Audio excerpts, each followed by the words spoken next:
বাংলা নববর্ষ ইতিহাস এবং উদযাপনের ধারাক্রম।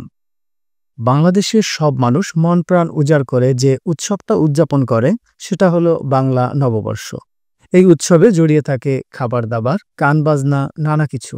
যে কোনো বৈশাখী মেলায় গেলেই বিষয়টা পরিষ্কার হয়। অন্যদিকে বহু কাল ধরেই পহেলা বৈশাখের সঙ্গে আবার ব্যবসায়িক লেনদেনের সম্পর্ক জড়িত, যা হালখাতা হিসেবে ব্যবসা প্রতিষ্ঠানে পালিত হয়। গত কয়েক দশকে বাংলাদেশের নববর্ষ উদযাপনে যুক্ত হয়েছে পান্তা ইলিশ। ইউনেস্কোর স্বীকৃতি পাওয়া মঙ্গল শোভাযাত্রার বয়সও কিন্তু খুব বেশি নয়। এমন আয়োজন অবশ্য শহর কেন্দ্রিক। গ্রামগঞ্জে এ ধরনের শোভাযাত্রার চর্চা খুব একটা দেখা যায় না। শহর এলাকায় আবার বাংলা ক্যালেন্ডার ব্যবহারিক ক্ষেত্রে নেই বললেই চলে।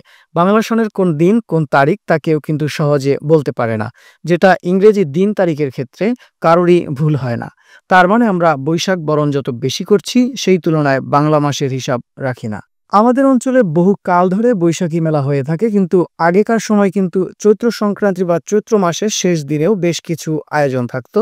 পয়লা বৈশাখের দিনও ভালো মন্দ খাওয়া, মেলায় যাওয়ার রীতি ছিল। সমাজে কারো কারো মধ্যে একটা ধারণা ছিল এসব আয়োজন বাঙালি মুসলমানের নয়। এটা আসলে ভ্রান্ত ধারণা, কারণ বাংলা সন প্রবর্তনই করেছেন উপমহাদেশের মুসলিম শাসকেরা, যেটা মূলত ছিল মোগল আমল। পৃথিবীর বিভিন্ন সন, তারিখ, ব্যক্তির জন্ম, ব্যক্তির সফর এ ধরনের বিষয়ের উপর ভিত্তি করে প্রতিষ্ঠিত হয়েছে, কিন্তু বাংলা সন এক্ষেত্রে ব্যতিক্রম।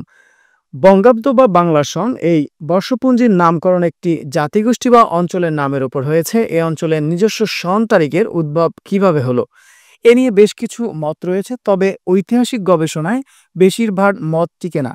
যেটা যৌক্তিক ও ইতিহাস পরম্পরায় প্রমাণিত হয় সেটা হলো 1584 খ্রিস্টাব্দে সম্রাট আকবর প্রবর্তন করেন।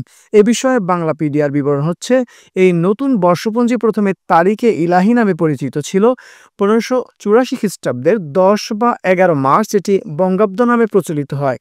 নতুন এই সালটি আকবরের রাজত্বের 29তম বর্ষে প্রবর্তিত হলেও তা গণনা করা হয় 1556 খ্রিস্টাব্দের 5 নভেম্বর থেকে, কারণ এদিন আকবর দ্বিতীয় পানিপথের যুদ্ধে হিমুকে পরাজিত করে সিংহাসনে আরোহণ করেন। দিনটি স্মরণীয় রাখতে নতুন বর্ষপঞ্জি প্রতিষ্ঠা করা হয়।